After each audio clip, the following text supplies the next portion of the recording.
Now we will be discussing about the transverse arches of the foot. Transverse arch of the foot.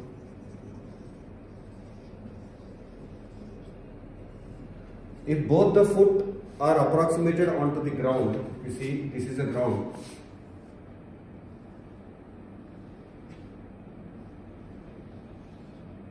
Since the lateral longitudinal arch lies at a lower level and the medial longitudinal arch is higher, there exists a transverse arch between the two legs, and this transverse arch is dome-like and being directed downwards and medially. This transverse arch is made up of series of bones, like the bones which are taking part in the arch are all 5 metatarsal heads of all the metatarsal bones. 1, 2, 3, 4, 5. Not the bases. It is taking part by the bases of all the metatarsal bones, not the head, because head is touching the ground. So all bases of all 5 metatarsal bones and 3 cuneiform bones: medial cuneiform, intermediate cuneiform, lateral cuneiform, and cuboid bone. So anteriorly it is formed by the heads of all 5 metatarsal bones. Posteriorly it is formed by medial cuneiform, intermediate cuneiform, lateral cuneiform, and cuboid bone.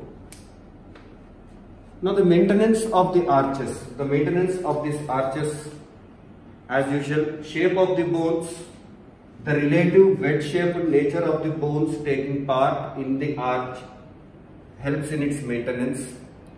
Number 2, intersegmental ties. Intersegmental ties is formed by the deep transverse ligaments between the tarsal and metatarsal bones. These are the deep transverse ligaments.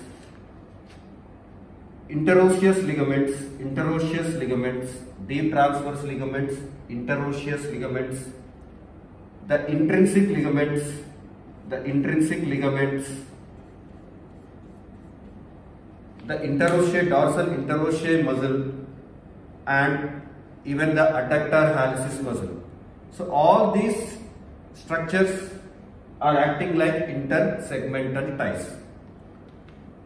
For this transverse arch, the structures acting like tie beams are whatever the structures which are forming the sustentacular actions in case of medial longitudinal arch and lateral longitudinal arch forms here the tie beams. That means tibialis posterior and peroneus longus. These two muscles act like tie beam for the maintenance of this arch.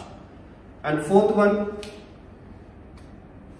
supporting the arch, that means from above, supporting the arch from above is peroneus brevis and peroneus tertius laterally and tibialis anterior medially. In fact, whatever the structures which are maintaining the lateral longitudinal and medial longitudinal arches also maintains the transverse arches. So this is all about the transverse arch. Now coming to its applied aspect of this one. To start with the applied aspects, number 1, pes planus. Pes planus or flat foot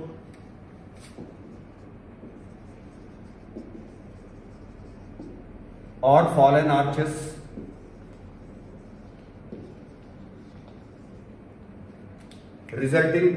and this condition results either due to weakness of the muscles, because only the ligaments alone will not maintain the arches. The muscles are paralyzed due to the lack of innervation. It results in flat foot, which may compress the underneath plantar vessels and nerves and could result in metatarsalgia characterized by the pain in the region of the metatarsals. So that condition we call it as pes planus or flat foot or fallen arches. Number 2, talipes equinus.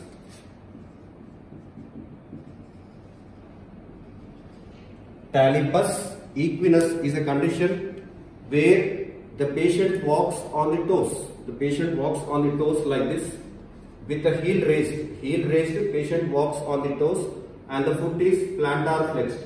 This condition is called talipus equinus. Next, talipus calcaneus.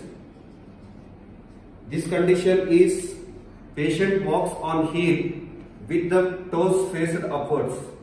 So patient walks on the heel, the weight bearing is heel and the toes pointed upwards. This condition is called talipus calcaneus.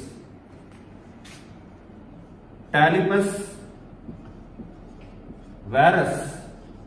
The foot is fixed and inverted. The foot is fixed and inverted where the sole faces medially. This condition is called talipus varus. Next is talipus valgus. The foot is everted. The patient walks on the medial border of the foot like this. The patient walks on the medial border of the foot. This condition we call it as talipus valgus. In case of talipus varus, the patient walks on lateral border of the foot. Here the patient walks on the medial border of the foot in case of valgus. When there is exaggeration of the arches, it is called as pes cavus. So normally the arch is this much. If it is flat foot, arch becomes like this. But if it is exaggerated, the arch may be like this. That condition we call it as pes cavus.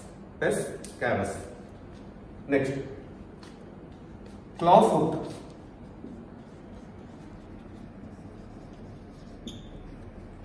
This pes cavus may be due to contracture of the transverse dorsal joints. And the claw foot is condition where there is dorsiflexion of metatarsophalangeal joints. Here there is dorsiflexion. Here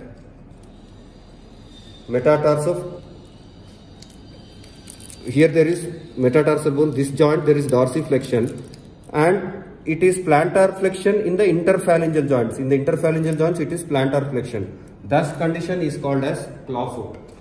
Both these pes cavus and claw foot, common causes for it is poliomyelitis or even spina bifida. We can even see club foot. Club foot is when the foot is inverted and the heel is raised. That means talipus varus and talipus equinus and talipus varus together is called as club foot, where the heel is raised and the foot is inverted. So this condition is called as club foot. So all these are about the applied aspect in relation to the arches of the foot. Again I repeat, pes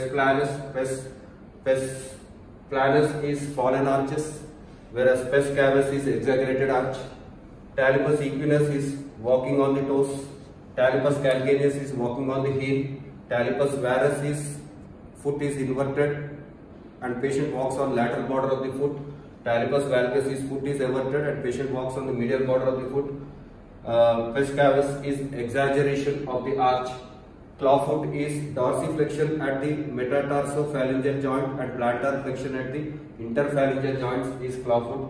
Club foot is mixture of talipus equinus and talipus varus. All these are the applied aspect for the arches of the foot. Thank you.